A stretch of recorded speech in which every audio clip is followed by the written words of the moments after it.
കേരളത്തിൽ ക്ഷേമ പെൻഷനുകൾ വിതരണം ചെയ്യുന്നത് രണ്ട് തരത്തിലാണ്. ഒന്ന് ബാങ്ക് അക്കൗണ്ടുകൾ വഴിയും, രണ്ട് സഹകരണ ബാങ്കിലെ ജീവനക്കാർ നേരിട്ട് ക്ഷേമ പെൻഷന്റെ ഗുണഭോക്താക്കളുടെ കയ്യിൽ ഏൽപ്പിക്കുകയും ചെയ്യുന്ന രണ്ട് രീതിയാണ് ഈ ക്ഷേമ പെൻഷൻ വിതരണത്തിന് കേരളത്തിൽ അവലംബിച്ചിട്ടുള്ളത്.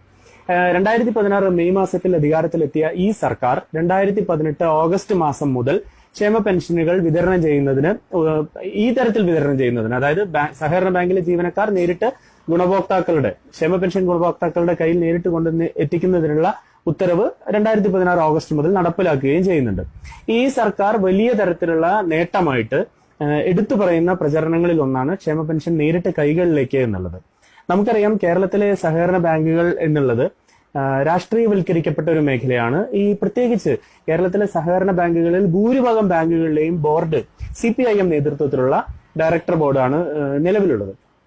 അപ്പൊ സ്വാഭാവികമായിട്ടും നമുക്ക് തോന്നാം, അല്ലെങ്കിൽ ഈ ഗുണഭോക്താവിനൊക്കെ തോന്നാം, ഇത്തരത്തിൽ നേരിട്ട് ഗുണഭോക്താവിന്റെ കയ്യിൽ എത്തിക്കുന്ന ഈ സഹകരണ ബാങ്കിലെ ജീവനക്കാർ എത്ര വലിയ സേവനമാണ് ചെയ്യുന്നത്, എത്ര വലിയ ത്യാഗമാണ് ചെയ്യുന്നത്, അവർ എത്ര വലിയ സൗജന്യമാണ് ചെയ്യുന്നത് എന്നുള്ളതൊക്കെ ആർക്കും തോന്നാവുന്നതാണ്. നേരിട്ട് കൈകളിലേക്കാണ് പണം കൊണ്ടുവന്ന് കൊടുക്കുന്നത്, ക്ഷേമ പെൻഷൻ കൊണ്ടുവന്ന് കൊടുക്കുന്നത്. അപ്പൊ ആ ഒരു സാഹചര്യത്തിലാണ് നമ്മൾ ഇതുമായി ബന്ധപ്പെട്ടുകൊണ്ട് ഇത് സൗജന്യമായിട്ടാണോ നൽകുന്നത്, അതല്ലെങ്കിൽ ഇതിന് ഏതെങ്കിലും തരത്തിലുള്ള പ്രതിഫലം ഈ സഹകരണ ബാങ്കും സഹകരണ ബാങ്കിലെ ജീവനക്കാരും കൈപ്പറ്റുന്നുണ്ടോ എന്ന് അന്വേഷിക്കുന്നത്. അതുമായി ബന്ധപ്പെട്ടുകൊണ്ട് നടത്തിയ വിവരാവകാശ രേഖകളൊക്കെ വെച്ചിട്ടുള്ള ചോദ്യങ്ങളിലൊക്കെ നമുക്ക് കിട്ടിയ മറുപടി അനുസരിച്ച് മറുപടി വളരെ രസകരമാണ്. ഇപ്പൊ ഇവർ ഈ പറയുന്ന പോലെ വലിയ ത്യാഗോജ്വലമായിട്ടുള്ള സേവന സൗജന്യ മനോഭാവത്തോടുകൂടി കൊടുക്കുന്ന ഈ ക്ഷേമ പെൻഷൻ 2016 മുതൽ 2019 വരെയുള്ള ഈ കാലഘട്ടത്തിനിടയ്ക്ക് 62,95,47,150 രൂപ കമ്മീഷനായിട്ട്, അതായത് 63 കോടി രൂപ കേരളത്തിലെ വിവിധ സഹകരണ ബാങ്കുകൾക്കും ആ സഹകരണ ബാങ്കിലെ ജീവനക്കാർക്കും ക്ഷേമ പെൻഷൻ വിതരണം ചെയ്ത ഇനത്തിൽ കമ്മീഷനായിട്ട് കൈപ്പറ്റിയിട്ടുണ്ട്. രസകരമായ വസ്തുതയാണ്.